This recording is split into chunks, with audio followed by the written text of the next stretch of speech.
benefits with the VA. His birthday's tomorrow. Oh, nice. Instead of dodging the draft, he went to the Navy in Spain. Oh, yeah. Stephanie and Alexander. Hey, guys, just FYI, Stephanie here is doing a little bit of work with Medicine Box. And then Alexander Popoff is with Bearded Bros Farms. Do you know Bearded Bros? Those guys, they reached out. They're really excited about this. I think, Alex, you're going to want to maybe ask a few questions to Alex, the other Alex, Campa and Ryan and myself. If you want to stay on, Alex, afterwards, or just drop your questions in the chat. However you want to do it, man. But thanks for joining. Okay. Let's get going. Hello, everybody in Facebook world.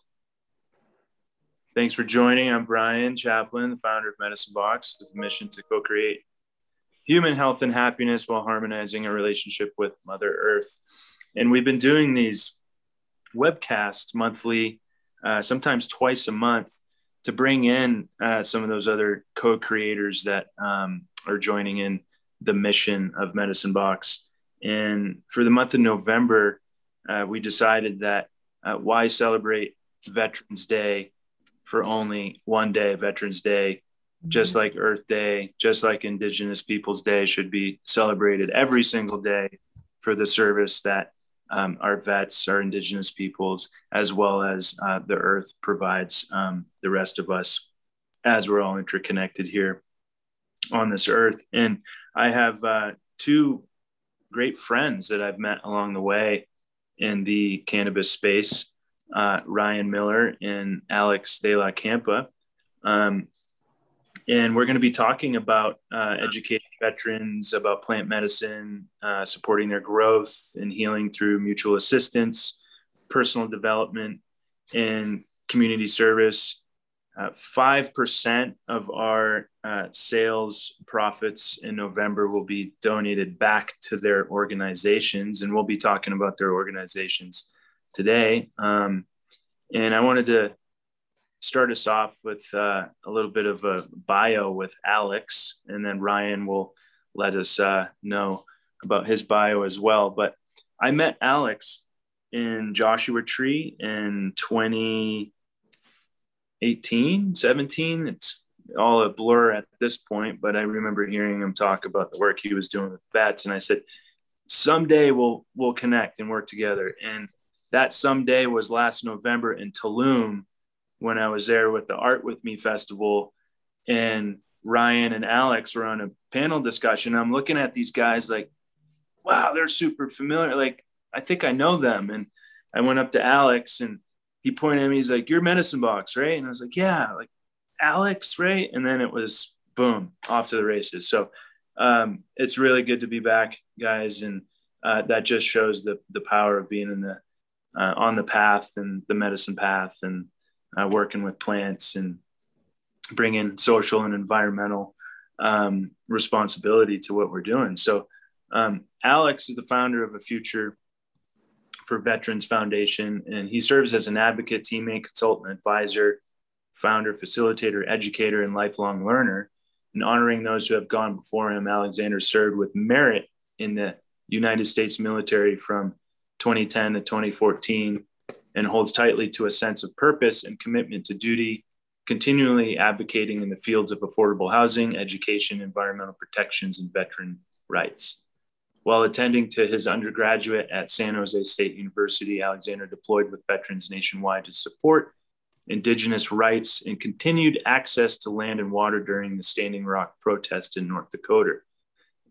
There's my accent from the East Coast sometimes, Dakota, and later reconstituted the only student-led veteran service organization on campus, serving as its president and vice president. Alexander now specializes in housing and community development, performing duties as project manager, developer, and advisor to rural and Native American communities. He also holds space as a certified peer support specialist and theogenic devotee and facilitator for Operation E.V.A.C. We'll talk about that too. Educating veterans about cannabis is that acronym. As his journey continues, he has faith that his own cosmic thread, a Future for Veterans Foundation, which provides appropriate housing solutions to military veterans in their own pursuit of education, will continue as it's his primary intention to bring value to its members in the community at large.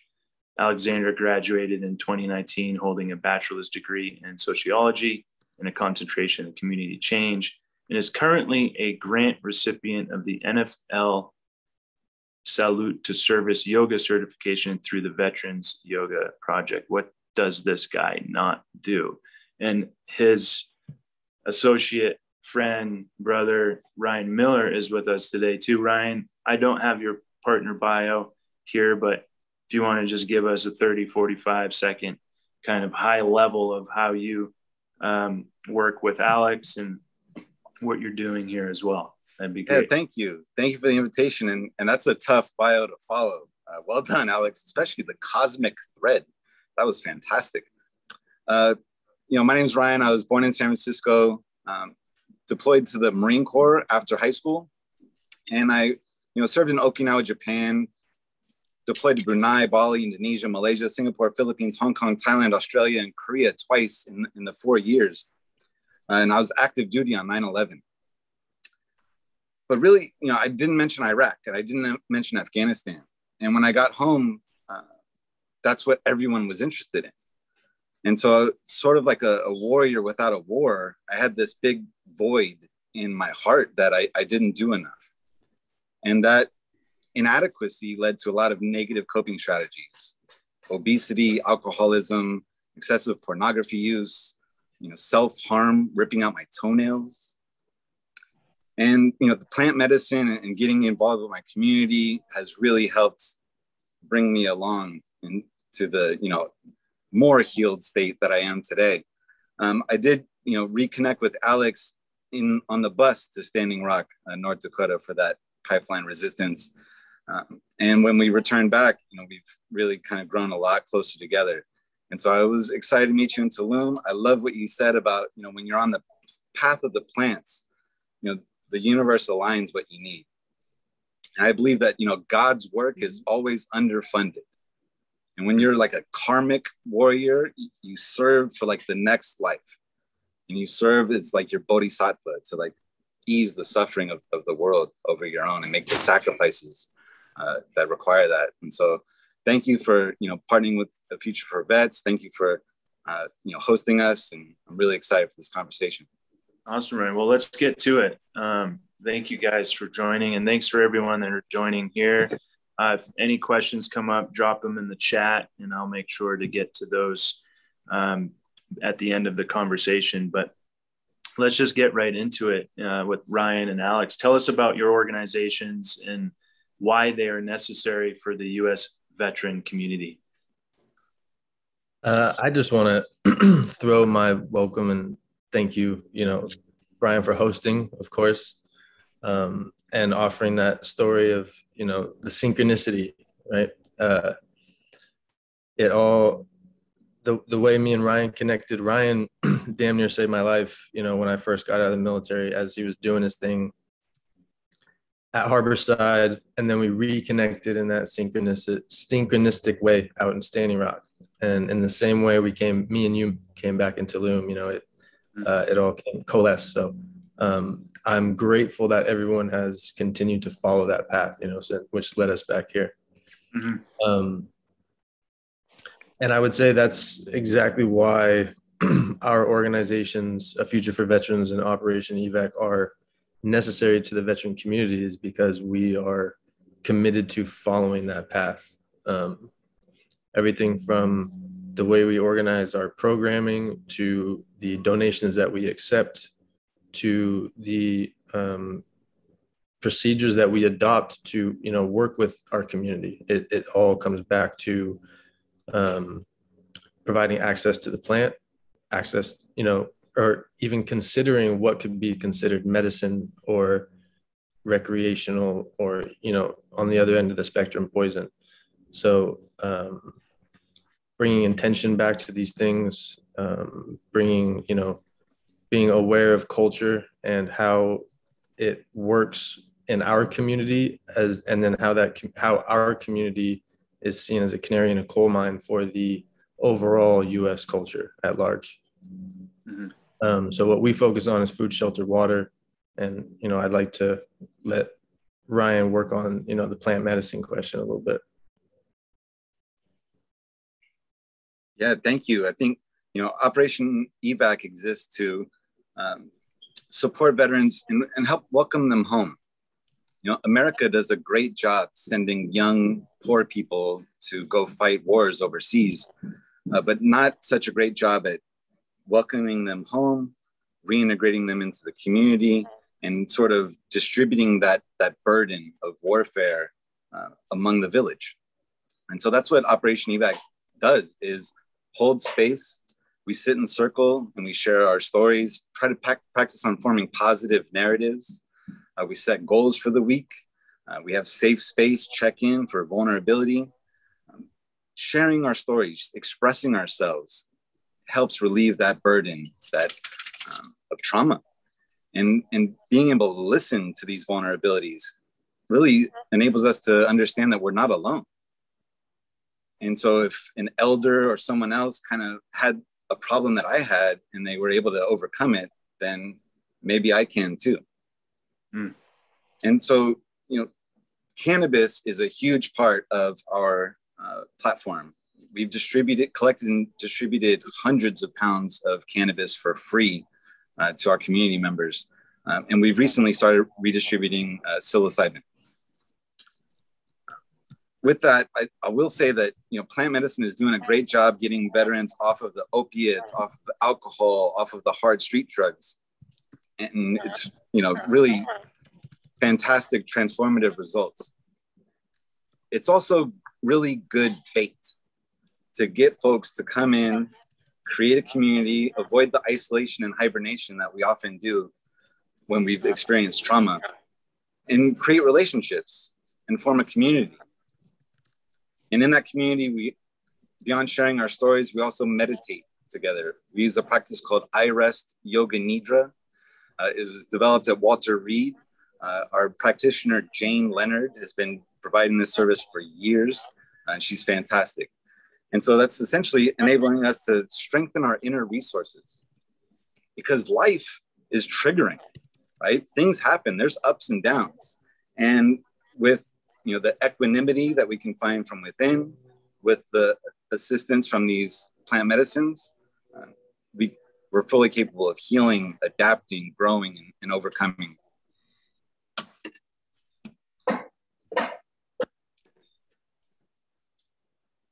All right. And when you both entered into the armed forces, what did you know about plant medicine? And did you ever think that you'd avail yourselves of it once you left the service? How was that, transition or that journey, or did it find you? I did not know of plant medicines before the service. I come from a military and law enforcement background. I have multiple police officers scattered throughout my family tree, multiple military, both in the US and in Mexican military. And so my habits pre-military were more, alcohol, coke, chew. I used to chew tobacco. I played baseball, so it was just came with the territory. The habits weren't, the best. In the military, the habits didn't get much better. The coke kind of went away out of necessity.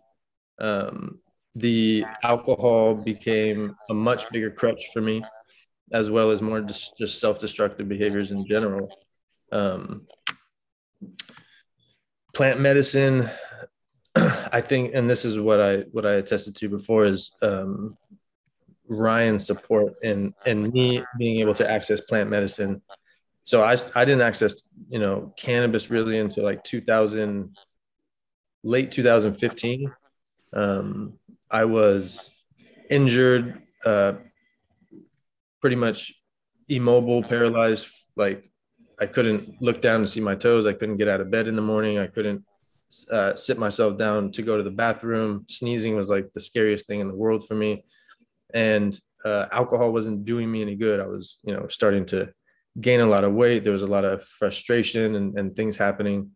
And then I was introduced to cannabis. And it just so happened to be during a time where in California, cannabis was being legalized. There was the criminalization around the plant was much different than it was even a year prior. So when I walked into that Harborside dispensary, right, which was well known at the time, Brian was working there and he was putting on a program, Harborside Heroes. The decriminalized nature of the plant plus the access to a supportive group was everything I needed to be introduced to the plant and let the plant do the healing. So that was how I got introduced to it. I consumed a lot of cannabis in high school. I even tried mushrooms a couple of times, not really in a ceremonial or medicinal space, but more, recreational and partying. I had to cheat on the urinalysis to get into the military. And so, abstaining was challenging. And really, I replaced it with alcohol. A lot of binge drinking, 2 DUIs during my time in the military. And then, afterward, when I got out, I did get back into cannabis, but not, the other, entheogens or psychedelics until much, much later, only really the last maybe, I think, 5 years. Coming from the military, it's a conservative, organization. And so it wasn't until I, took a sociology class at Chabot College with the GI Bill that I learned kind of a different way to view the world, in perspectives other than my own. And so along this healing path, I was always kind of cautious of the psychedelics and the entheogens. Just, I wasn't sure about the resiliency of my brain. You hear kind of like the reefer madness stories, like, if you do LSD twice, then you're considered, clinically insane. And my mental health has always kind of struggled. So I was really kind of cautious and really apprehensive to have these experiences. And with that said, like, nothing has benefited my, healing and resiliency more than my experiences with psychedelics. Thanks for that, Ryan. I'm willing to bet that the majority of people on this Zoom are clinically insane. Just a funny observation there. But so as far as we know, Ryan, you never actually served in combat. Is it? Okay. And what has working with veterans taught you, and how has it helped you face mental health battles? Yeah. Thank you for asking. And this was my shadow, right? And in the military, there's sort of a hierarchy, of course, rank structure, right? But at the top of that hierarchy are the dead, right? The dead troops. Under that, the Purple Hearts and the badly injured, right? And then under that is like folks like Alex, like the Special Forces troops. For me, as a Marine, one that's non-combat and non-infantry, I was networking computers. You're at the bottom of the totem pole, right? There's a lot of stigma attached to being a non-combat, non-infantry veteran. And that, inadequacy, like I mentioned earlier, led to a lot of negative coping strategies. Mm-hmm. And, it was when I consumed the venom of the Sonoran desert toad, 5-MeO-DMT, that, I learned that I'm enough, I'm worthy, I'm lovable, like just as I am. And so, and who told me that was like snipers and frogmen and special forces, combat warriors. That's what I felt when I was there in that forest, and they just, wrapped their arms around me, and so it helped me understand that I don't need to do anything else. right? And particularly violence. I don't need to do anything violent to establish myself as someone that's worthy and that's whole and complete. And so I think that's kind of what a big part of my work too is, inviting other people to accept that for their truth also. Mm-hmm. That you're plenty. Thanks for that. Thanks for sharing that journey. Alex, you've taken on a lot of projects. It was clear in your bio, through a future for vets, dropping love bombs, trash pickup, plus other partnerships. Tell us about the sorts of activities your organization develops for vets and what works best for them. Thank you for that question and the way you asked it, because I think a core tenet of a future for veterans is that we're not trying to define what is best for any veteran at all. We're not trying to tell them that at all. As a matter of fact, our goal is relatively simple, which is to create a secure, predictable, accessible, controllable environment. I like to call it a college environment, because what we do is we focus on getting access to food, shelter, and water for military veterans, whether they be just coming out of the military, starting to get into school using their GI Bill, or just in need of housing in general, homeless prevention, supportive services, that sort of thing. With access to that food, shelter, water, it's very important that you have support once they're in those four walls. Otherwise, who's to say that they're going to learn any new habits, any new mechanisms for coping with whatever traumas led them to the situation that they're currently in, good or bad?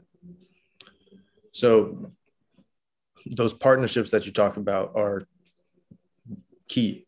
Operation E.V.A.C is an outlet for veterans that simply, is unavailable in other places. We're relatively lucky here in California to have Operation E.V.A.C available. Yeah. There's other organizations in other states doing things, but Operation E.V.A.C does it special, and we're lucky to have that partnership. Same with Veterans Walk and Talk. What they're doing is special, and being able to support them as they try to expand and get into other states and build other chapters and, organize themselves we're grateful for it. That's always a big logistical challenge too, is organization. Yeah. Hurting the humans. I think that's a great segue, Alex, into and Ryan as well.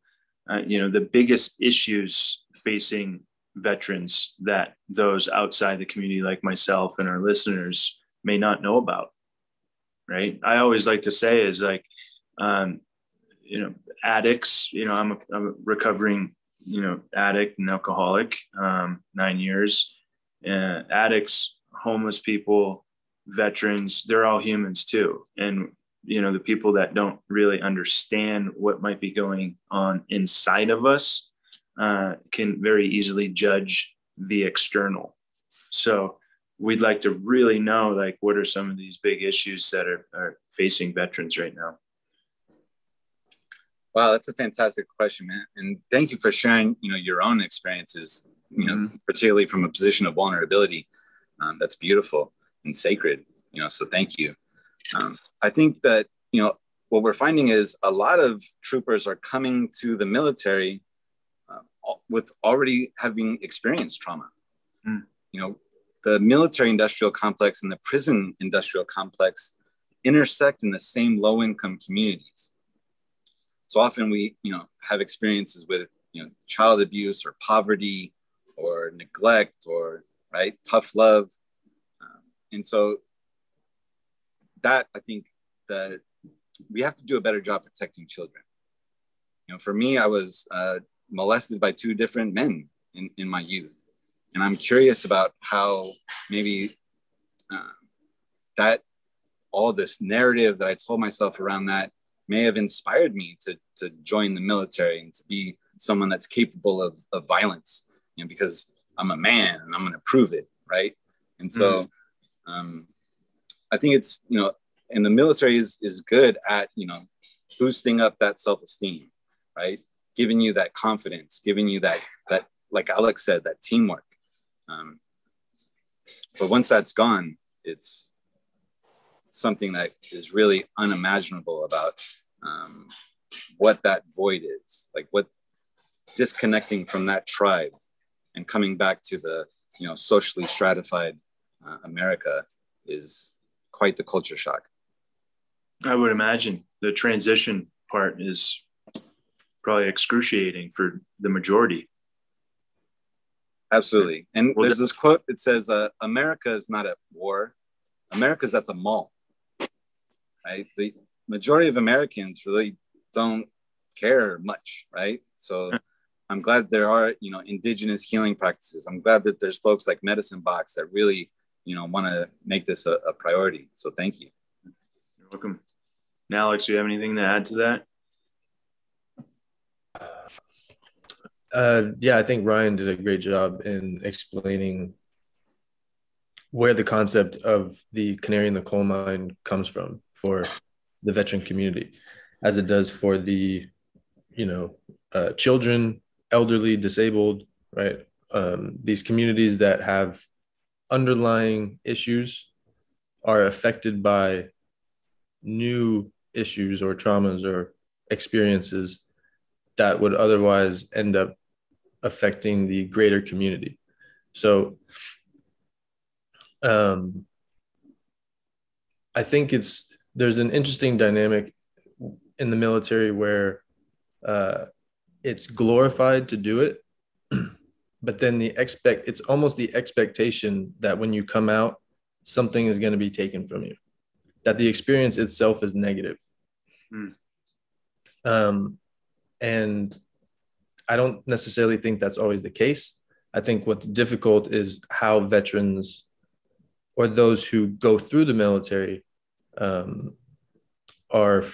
frame their experience. So I think, for instance, there's an interesting correlation. I don't know if it's correlation, but I find it to be similar and interesting that veterans who receive, there's a huge misunderstanding about veterans who receive disability payments. On one hand, there's many people who don't even realize that veterans receive disability payments or even have access to benefits like housing or school, those kinds of things. And then on the other, the people who do know would expect that it provides some extravagant benefit, And that same dynamic also exists in the Native American communities. A lot of people don't even know that Native American communities are, receive dividends or paid. They have this view that like, oh, they get gambling dividends, like, oh, some of these tribes must be rolling in it. At the same time, knowing full well that Native Americans are one of the most impoverished populations, in America, right? And the scope of difference between reservations and tribes is like amazing, right? It's vast. I like that correlation there, the indigenous peoples in the community. And what ends up happening, and this is what I find interesting, is when you give someone who may have underlying, let's just say, issues, right? And then give them access to what would be considered a resource that allows them to have food, shelter, and water, right? But does not necessitate that they build community, right? They can order anything online now, right? Anything can just show up at their door. And we're talking urban areas. Remember, reservations a lot of time live in food deserts and stuff. But it's the idea that people with underlying issues can be given a resource like a disability payment or a dividend, right? That allows them to access resources, but does not actually help them to build community or deal with the underlying traumas in any way. So what tends to happen is a lot of time veterans and Native American populations who get dividends or disability payments can isolate themselves exacerbate their underlying issues and then end up on more necessary supportive services, right? Or in some type of system, or in some type of trouble, or at the hospital, or, you know, in something. So I think one thing that is misunderstood about the veteran community is really how we build community. Like, how do we do it? And how do we do it successfully so that people are getting what they need? Because whether you're getting disability payments, right, and still living on the street, or getting disability payments and, you know, living in a nice 3,000 square foot house, you know, you're still dealing with the trauma, right? We're all still dealing with the trauma, and we're not, there's no, you know, I think there was a study that just came out that the suicide rate actually jumped like 20% or something for veterans. Yeah. So what are we doing about this? You know, it's well known that the suicide thing is up, but I think that's one of the issues that are underlying that isn't well known. Yeah, it's like, here's your disability check every month and go away, right? Yeah. So just to mirror, my dad is on full disability. His birthday's tomorrow. He might be listening. Happy birthday, Dad. He'll be 69 tomorrow. He served in Vietnam in the Navy instead of dodging the draft in 1970, I believe. He joined the Navy, but he's on full disability. And even though he gets, you know, that full check every month, he was still on Zoloft for most of his adult life, dealing with what Ryan said, a lot of the underlying traumas that he already had before he went into the service, right? His childhood, and losing his best friend, losing his father at 21 years old. And he lost his mom when he was at my age at 40. Learning more about that. And now he's microdosing with psilocybin. I have him on a microdosing program. And he's off of the Zoloft. So nice work, Dad. But one of my best friends growing up, Aaron, I mean, he's in that system, Alex. Full disability. He's the guy that lives in the 3,000 square foot house, but doesn't have a job, is in and out because he's on Xanax and he's on methadone, and then he's running out of the methadone and he's getting street heroin. And I was able to speak to him when I visited the East Coast back this past summer. And it was really hard to witness a childhood friend that I grew up with and had a ton of fun with, and you know, played sports with and camped with and got in a lot of trouble with and drank with and partied with. But just to see like wasted potential, and really it's hard for him to get out of that cycle.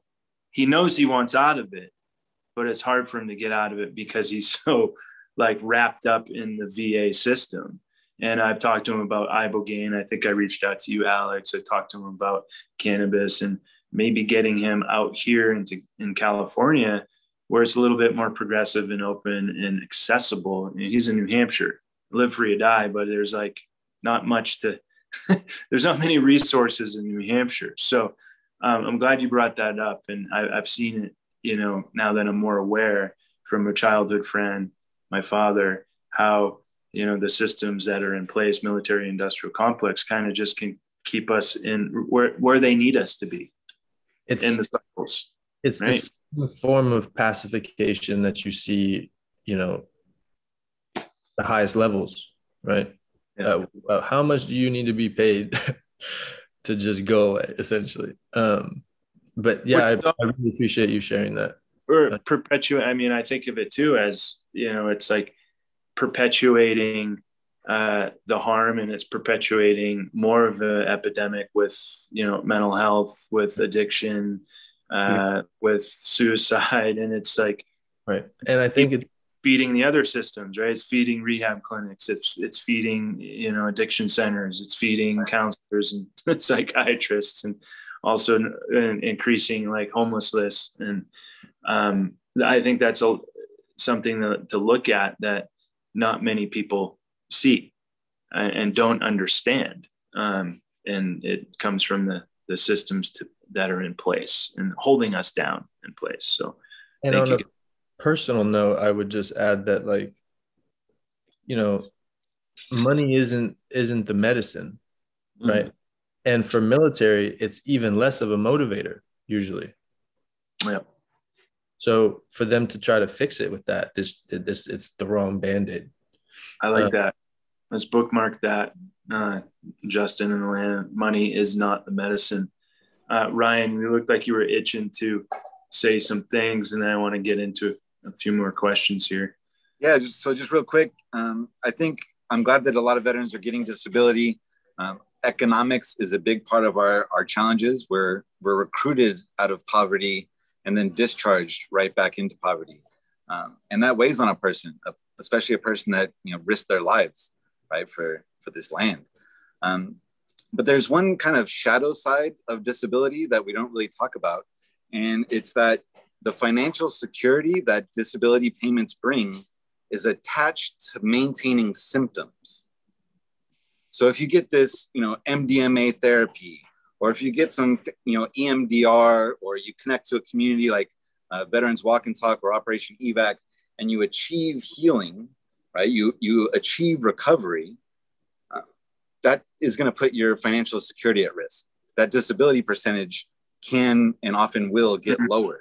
And that's a re-traumatizing experience to have that financial security kind of pulled out from under you. So it's a dichotomy, it's a dilemma. Do I achieve healing, or do I maintain symptoms to maintain this financial security? Interesting. So the more you heal, the less you get financially. But money isn't the medicine. The medicine is in the healing. So that can probably put people that are in economic insecurity in a sticky position where they want to heal, but then, wow. So just another whole layer of challenge. Thanks for bringing that up, Brian. That's a big one. And I would like to just add, I don't know, whatever, that's what a future of veterans, does what it does. I think if we have our three core principles, right, it's autonomy, authenticity, and purpose. And so we're trying to help develop a sense of autonomy, that you feel autonomous in your own actions, right? Authentic within those actions, that you feel you are guiding those actions, and then that those actions have a sense of purpose to drive them. So whether if you want to heal, right, you feel authentic and autonomous to go and do that, and not dependent on any sort of benefit, right, that to feel good about that, to feel good about healing. Because that's and I believe in the truest sense, that's teaching the man to fish concept, right? The money will come, to trust that the money will come, right? Because that's the system that we live in. And if you're going about it in a good way, right, as opposed to a scarcity mindset of maintaining what little you have, or what little they're giving you for everything that you've given them. I like that. And, generations ago, much of what is considered plant medicine, not to mention meditation. One thing I'm sitting on my meditation mat right here. I've done a lot of psilocybin and cannabis and hape right here, and lots of journeys with myself and others. And I always say that, meditation was something other people did.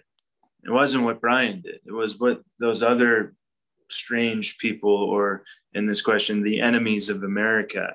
And not until I actually moved my own judgment and self out of the way and sat down, shut up and listen, in the great words of Terence McKenna, was, wow, meditation actually helped save my life in so many different ways and aspects.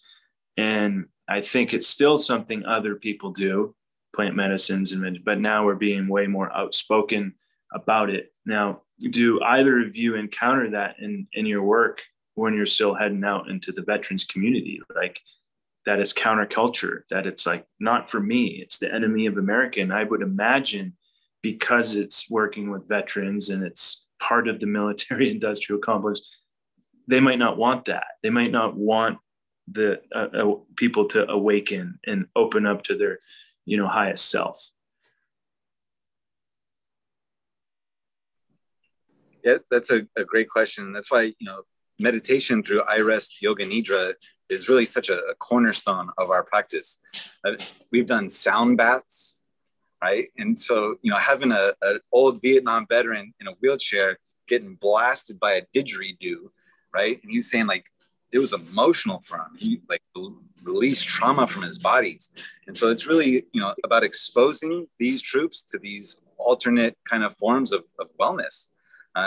Because if we do get in that VA model, it's often, pharmaceuticals, right?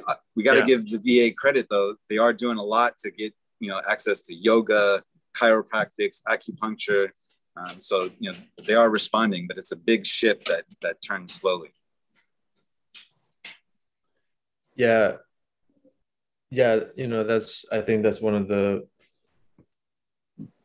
things that makes me say, that Operation E.V.A.C is doing special and is guided by, a certain path that they follow. It's like Yoga Nidra specifically, as a yoga instructor, right? And to give credit to the VA, I teach every Tuesday, 6:30, Martinez Veterans Yoga at the Martinez VA. I teach. So, but Yoga Nidra is special in that it's a form of meditation, right? Guided, with the intent of giving you the tools to go and do that for yourself. And I would add also that the meditation and the yoga hasn't changed from when it was the enemy of America. It's the same stuff. The only thing that's changed is our collective perception of self and our ability to see it as a tool in our tool belt. Mm-hmm. Right? That's the only thing that's changed. So in the same way, cannabis, right? The plant hasn't changed. It's gotten stronger, but like it's still the same plant. The only thing that's changed is our perception of how we can use it or what it's good for. And that, that perception, I believe, is well guided. But it was counterculture, but it doesn't mean they were wrong, right? And now the mainstream culture is just catching up, really. When I head out into the community, I like to bring this idea that meditation doesn't necessarily mean sitting, in this pose, this quintessential pose and not moving, right? I'll tell you what, I meditated a lot when I was in the Navy, but it wasn't in a nice pose where I was like comfy and on a mat. I was in the middle of the ocean, freezing my tail off, right? Meditating, whether it was humming, whether it was singing a tune. I meditate when I walk, I meditate a lot. I have really bad sciatica during the day. So movement in general, it's, even when I sleep, I'm in pain. So I meditate just during the day, just to numb the pain to the point where I can actually get the mission done, the job I need to get done. So meditation, I think the biggest thing about what's changed between yoga, meditation, cannabis, plant medicine in general is our collective perception. So even for myself, my perception of plant medicine before the military was based off of my family, right? It's bad. It's like Ryan said, it's going to mess with my brain, all of this stuff. My perception afterwards is it's absolutely a gateway drug, but to healing and growth and everything that they want, everything that would be ideal if you could give that away to someone else or to something else or to pay it, pay it away instead of having to take it for yourself. So the only thing that's changed is us. And the only things that we perceive are perceptions themselves. I always like to throw a little bit of the quantum in there. I like that.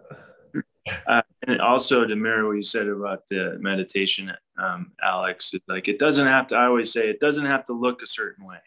It doesn't have to appear a certain way. You don't need to dress a certain way. Like, you can meditate while you're filling up your car with fuel. I do that all the time. I just hit the lever on there and I just like stand and wait. And $70 later, I just meditated. Or listening is a form of meditation. Doing the dishes, brushing your teeth, just focusing on just like one thing, right? And I think that's a great way to shift some of the perceptions around meditation, or these enemies of America, that like, that's not for me. It is for you. It's for everybody. And I want to talk a little bit about veterans walk and talk, and I'm going to merge a couple questions in here.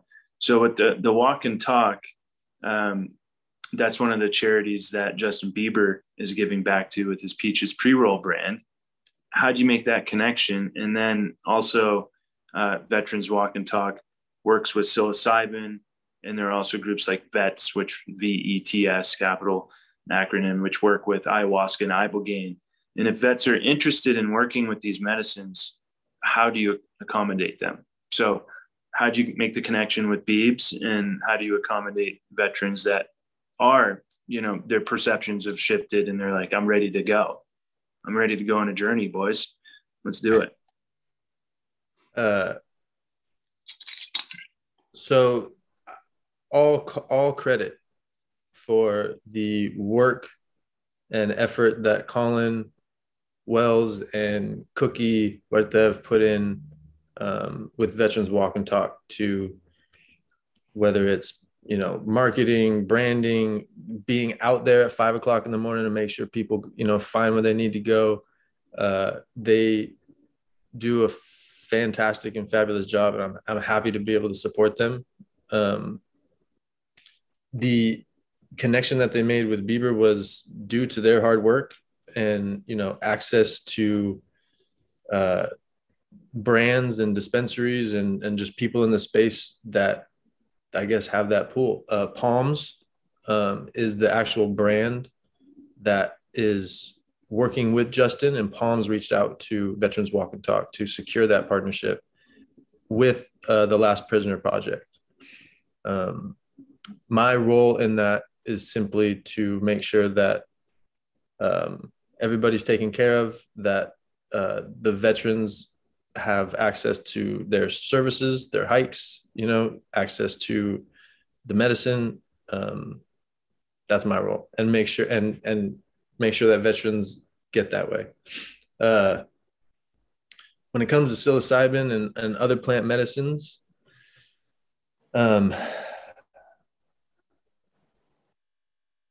my general belief on this and how I approach the plant medicine is that what it does is it allows us to read more than we write. And we are able to tune in to whatever is out there for us to be able to tune into in a way that's different from how we tune in,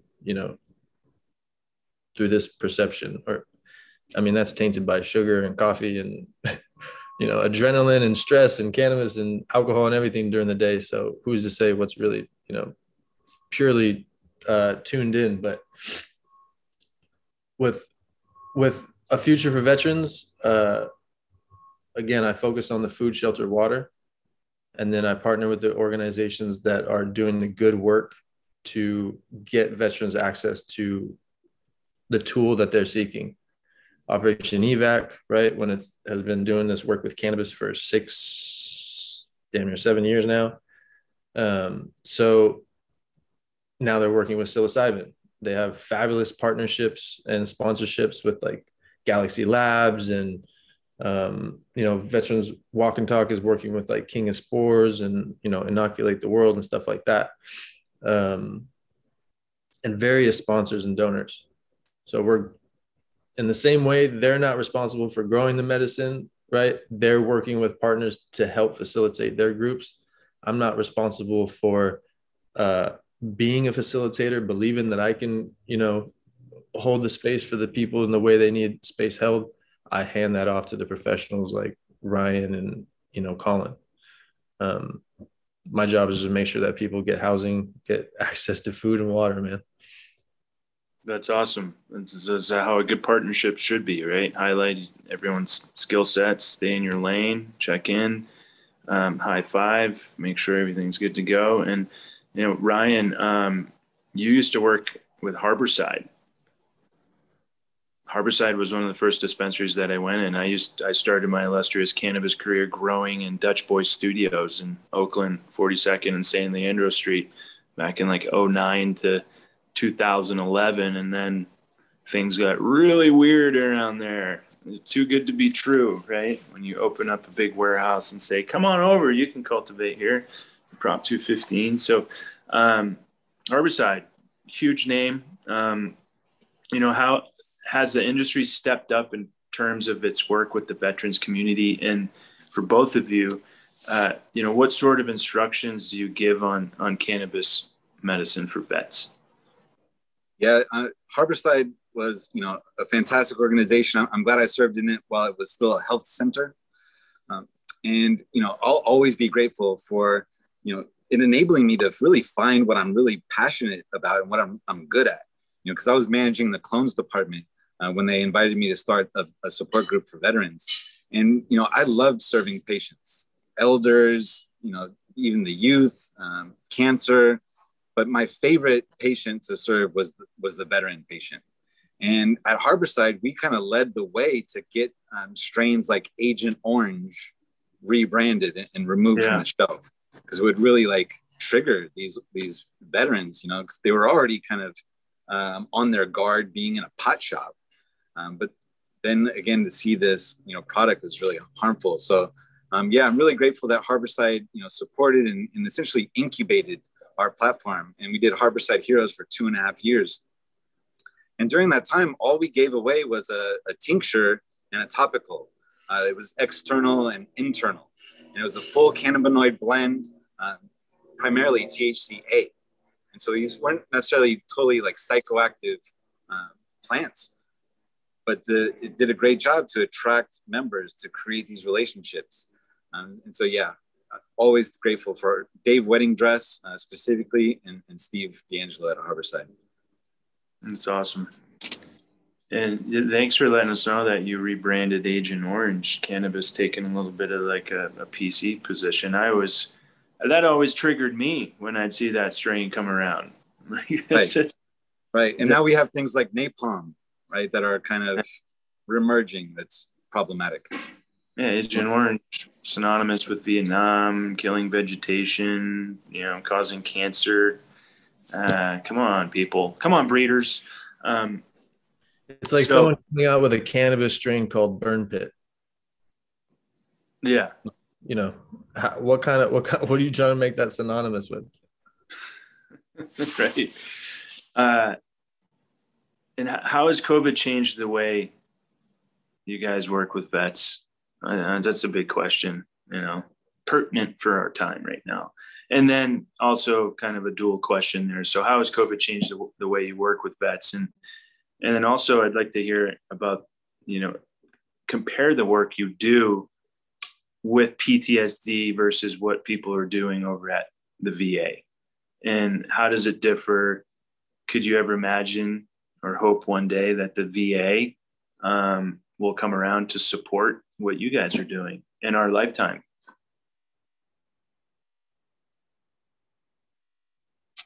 Have at it. Yeah, I'll jump on that. So yeah, COVID changed our game, just like, you know, everyone else's game. And, you know, we would host meetings 12 times a month, up to 16 times a month in person, 2 in San Francisco, Oakland, Berkeley, Richmond, and Sacramento. And so, you know, we were one of the first organizations to sort of, you know, quarantine and suspend our meetings.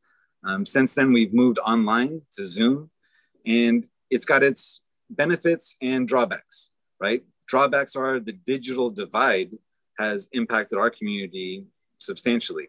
Our members don't have access to Wi-Fi. They don't have, you know, unlimited data plans on their Obama phones. And so it is, you know, a barrier to access. The beneficial side, though, is we've been online in Hawaii. We've had troopers log in from Florida, Texas, New York, Utah. And so to have really expanded our service footprint to these other states is fantastic. And they can't even get cannabis. I'm not shipping anything, right? So they're just there to be there, and it's been beautiful. And it's also been a substantial, burden that's been relieved from me, because I don't have to commute and ride my bicycle in public transportation, carrying a big backpack of weed to all these different locations. And so that accessibility, particularly some of our veterans have been in wheelchairs and are homebound. And so to enable that access outside of, like Alex says, those four walls, right, into a community of people that care about you has been fantastic. And so for me, it's been safety. A lot of our community is elders, immunocompromised, experiences with substance abuse. And so I've kind of been really safe. We are looking at getting back together in the new year. But what's really been fantastic is implementing SB 34. And this is, compliant, industrial scale compassion. And it's really been fantastic. It seems like all the work that we've done, like Alex said, these 7 years, and all the work we did lobbying for SB 34 was really for this, was really so that we can, overcome these experiences of pandemic. That's awesome. Compassion at scale. Compassion at scale. Mm-hmm. Yeah. Only big industry we should have. The only monopoly we should have is compassion. I was going to say, it would be great to make it the intention, right? I think that can come back to that question about like naming something Agent Orange or naming something napalm. It's like, what's the intention of doing that? If your intention is to produce medicine, would you follow that type of, format? Or is your intention to grab something, right? Whether it's attention, a headline, or the dollar, or all three, like whatever it, you know what I mean? So what's the intention? And it would be great if compassion was the intention for this industry. It would probably look much different. But yes, the work, time, energy, and effort that individuals have made, decriminalize nature, Ryan and Operation E.V.A.C, like, you know what I mean? It's, that's also pure intention, and it's moved the needle at least. So I think maybe that's part of my response to what we're doing differently than the VA. Our intentions are a little bit different. We're not trying to heal anybody specifically, right? I think the VA's job is to be a healing place. It's not a hospital. I mean, it is a hospital. It's not a hotel, right? People aren't there to stay for a prolonged period of time. They're there to get healthy, or a sense of health and wellness, ideally. And yes, the VA is adapting to different tools, yoga, Tai Chi, hiking, and peer support groups. If I have my way, Operation E.V.A.C will be a supplemental service to the VA in the future, right? With the experience and everything that has been gained, it would only benefit the VA to adopt that type of, program. In the same way, a Future for Veterans is working with the VA right now to work on an outpatient housing, to provide housing that not only is accessible by the VA when it comes to serving outpatient veterans, but to colleges and universities, so that veterans going to school have a, essentially like a forward operating base, right? That sense of shelter where they can access the VA, access their school, and then access the programs and services in the area, whether that's Operation E.V.A.C, Veterans Walk and Talk, Team Red, White, and Blue, Wounded Warrior Project, if they stopped using the money for strip clubs. Ding. We'll make sure to keep that in there.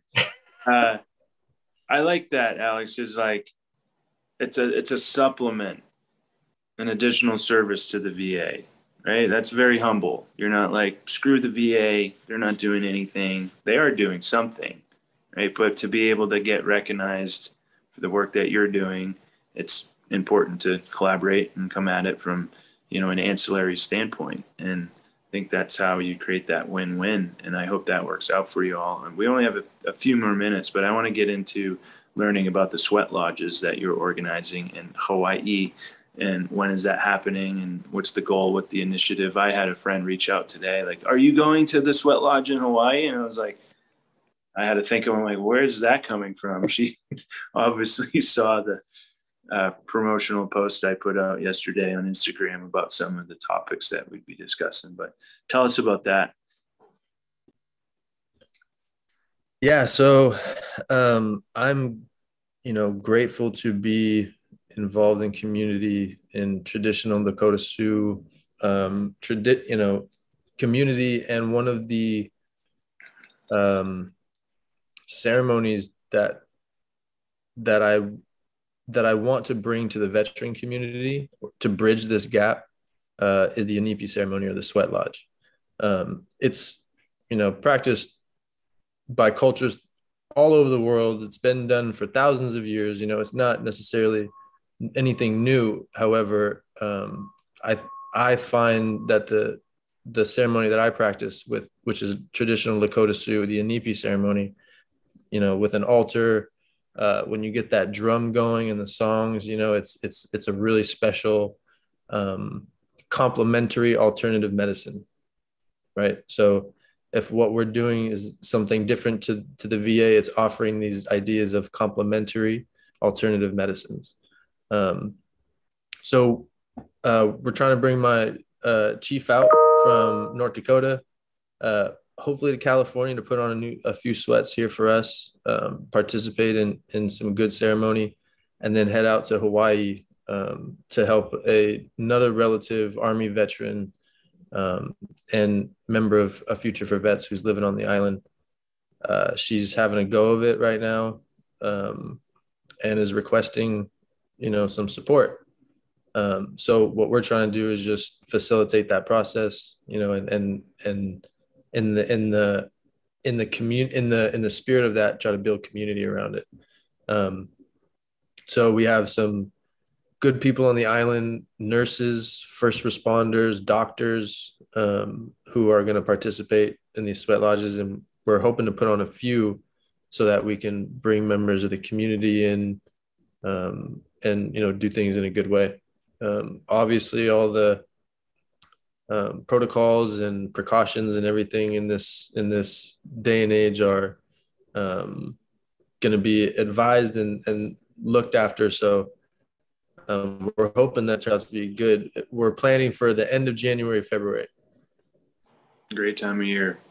I like the Nipe and peyote ceremonies with Native American church, just because that's really not about, it's about the individual, but it's more about the individual that calls the prayer, and then it's about the other people in the community that can sit up, sweat out, go through that experience for the person that is really calling that in. And that's a big part of what you guys are doing, is creating that community. And I think for anyone listening, there's cannabis use, there's psilocybin, there's ayahuasca, there's ibogaine. That's much more of like it can be done in community, and it's much more of an introspective, internal space that we go through, while there's people that are in support. But that's a perfect medium, I think, for veterans and holding community. And you're almost like going to battle. I mean, I did my first sweat in New York with Chief Jacob Singer, Gray Eagle Black Bear, in July, and it was you're going to battle with brothers and sisters in there, and just like it's just like let's get through the next like 35 seconds here, everybody, and we can put the curtains up. So I'm going to squeeze in the last two questions. It's just the team here, guys, so we can go a little bit over time. Have you noticed any changes since the troops were pulled out of Afghanistan? and the community? And how does that affect them now that fighting in Afghanistan is over after what, 20 years, 20 plus years? Yeah. I'd be happy to let Ryan jump on that if you, yeah. Right on, Alex. Thank you. And I can only kind of speak to my own experience, where I mentioned how not going to Afghanistan or Iraq left a lot of guilt for not going. And, you know, every year on September 11th, that guilt would kind of stir up and boil up more and more. And then when I see like the withdrawal from Afghanistan, the overdue withdrawal, I was actually like grateful that I didn't go for the first time, right? To go from guilty that I didn't go to grateful that I didn't go was a huge transformative experience. And I hope that other veterans, you know, also can find closure now that, you know, we have left Afghanistan. And I'll just say that, you know, I think we could benefit by, you know, honoring the conscientious objector more, or the draft dodger. Like my favorite draft dodger is Muhammad Ali, where it's, you know, he's not lacking any sort of courage, right? But really his moral principles prevented him from serving in a, you know, white supremacist, patriarchal, capitalist, imperialist occupation. And so we were talking about perception earlier. You know, when I was active duty on 9/11 and I saw the towers hit New York, it was in the evening time over there in Japan. I put myself in the terrorist's shoes, in that perception. And I felt, you know, I'm in uniform, I'm on base. And I felt like, wow, this is the World Trade Center is the pinnacle of America's foreign policy that harms the rest of the world. The Pentagon is the pinnacle of America's defense policy that harms the rest of the world. And so it helped me understand the intent. And I believe that the only difference between a terrorist and a freedom fighter is perspective. Thank you. The only difference between a terrorist and a freedom fighter is perspective. That's a good one. Add that Put in. yourself in the terrorist's shoes at that moment. It's a bold move. And then I realized, like, what, you know, they're going to send me over there and, you know, sight in on some guy on the other end of the battlefield. Well, I built the computer network, so let's be real, right? But, you know, and this guy didn't like step on my sneakers or like cut me off in traffic or slap my girlfriend's butt. Like, I don't have any beef with this person. And, you know, they have a family that like is praying for them and wants them to come home. And this is their country. I would probably be that person with the AK-47. And so it's, I think the moral injury and the institutional betrayal is something that leads to the challenges that we experience. We're not fighting Nazis anymore. We're fighting poor Black and brown kids. Stand by for Taiwan, right? We shut down Afghanistan, but now we're beating the war drums towards China. It's only a matter of time. We left Afghanistan, but the defense budget went up. How does that make sense? Compassion at scale. You're exemplifying it, even if it was just a mini little action. And it's also been said that, and Alex mirrored this, or I think you did as well, Ryan, is that, and we'll wrap up with this, that the best thing America can do to honor its vets is to stop making them. In other words, stop creating situations where they can be traumatized. Would you agree? I think so. There's some head shaking there. And are things that you look forward to as you move forward with bringing resources and community to veterans? What are those things that you look forward to? The push for access to not only currently available medicines like cannabis, you know, and psilocybin, but all plant medicines, the decriminalization of plant medicines. I don't necessarily want the legalization of plant medicines because that comes with regulation. And we don't necessarily need that. What we need is to reestablish a collective sense of trust between us. And I think that'll get us a long way. So I'd like to see that. That's awesome. Reestablish a collective sense of trust.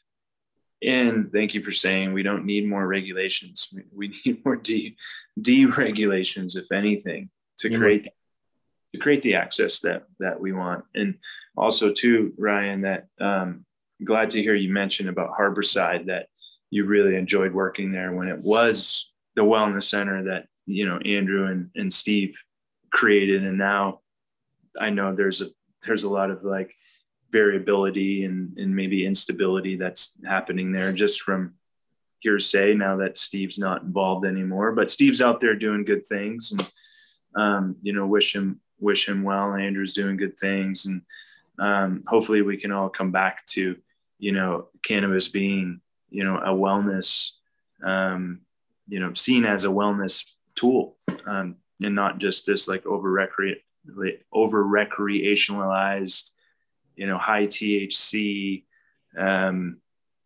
you know, substance in a lot of ways, and come at it from, you know, more of a social and environmentally responsible position. And that's a lot of what Medicine Box does. And just wanted to kind of tune back into that and the mission of co-creating human health and happiness and harmonizing our relationship with Mother Earth, because a lot of what we talked about was that it's not just about, you know, me, it's not just about Medicine Box, it's about everyone involved. And we're so interconnected in bringing a lot of knowledge and your wisdom to the conversation today. I learned so much. Just like I thought I knew, these conversations are great. It's like I thought I knew some things, but just realized I don't know anything, and I want to keep on moving through the world with, you know, an I don't know mentality, so I can absorb it up with an open mind and open heart. So thank you both so much for joining. And the next steps, you know, is contact Ryan and Alex. Y'all can email me, find Alex, Future for Vets, EVAC online. Alex, where can we find you? Ryan, where can we find you? And then also anyone that attended is automatically entered into a giveaway for Medicine Box products. And just a reminder, we'd rather you buy the products, so 5% of our profits this month can go over to these fine young men doing good things. It's not all about the bottom line. And Alex did say it, money isn't the medicine, everything else is the medicine. So we'd love for you to give us your money so we can create more medicine that's not money, if that makes sense. I want to shout out Medicine Box. You know, in the comment I made earlier about like, where does the intention lie, right? And it is reflective of, you know, what are you trying to make, right? Because it'll be reflective of what you call it even. So Medicine Box, you know, I think it's very reflective of what your intention is. And so I'm grateful to you for that and what you're offering, and for, you know, you supporting our organizations. So yeah, please go, you know, help Brian and Medicine Box help us. You can find A Future for Veterans at afutureforvets.org. That's the same for the Instagram handle, A Future for Vets. That's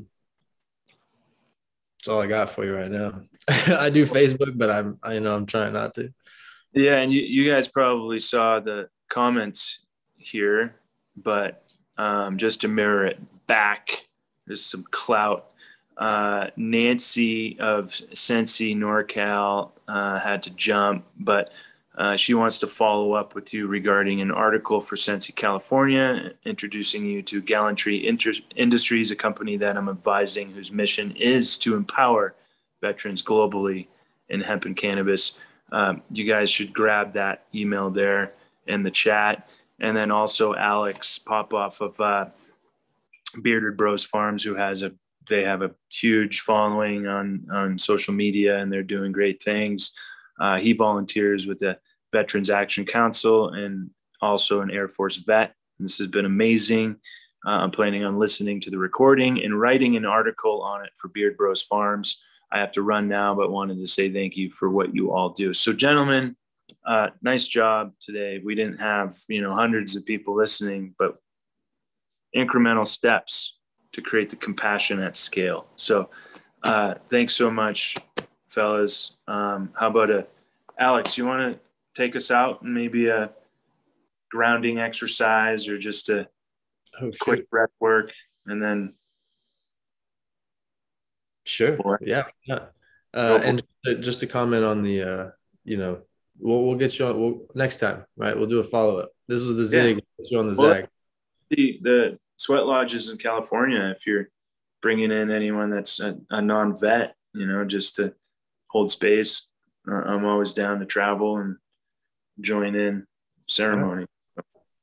Keep me abreast.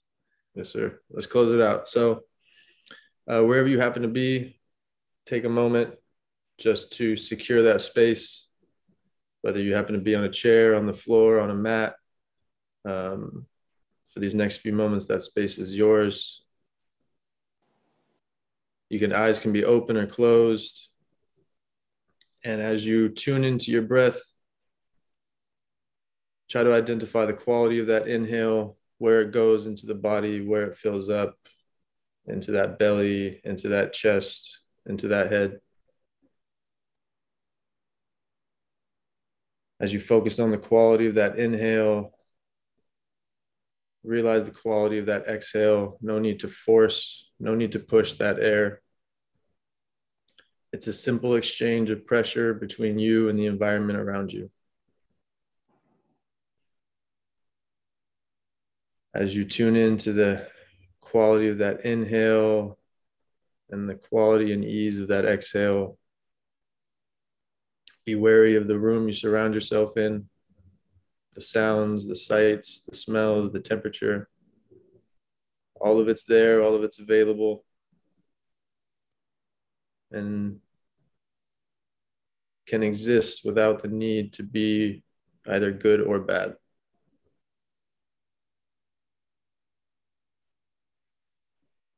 And as you become more aware of the room you find yourself in and the conscious intention of the quality of that inhale and the quality of that exhale, you might find yourself tuning into the space that you inhabit, your body, the feelings, the emotions, the thing you're sitting on, the floor that you happen to be resting on, and allowing all of that to exist in this moment without judgment, without a need to identify it as good or bad.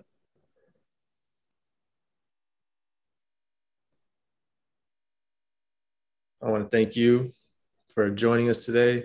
Brian, thank you for having us. Just so everyone's aware, just to tune into your environment, tune into yourself, and tune into your breath is the practice of yoga. There's no need to move. There's no need to bring in the asanas. Just being aware of those three things is a practice of yoga that you can have for yourself any moment of the day. So, aho. Aho. Matakwiyasi, guys. Thank you so much. We'll see you next time. Stay tuned to find me. Bye. Thank you, Brian. Thank you, Medicine Box. Good job, Alex. Thank you, Ron. Thanks so much. Thank you, Alana. Thank you.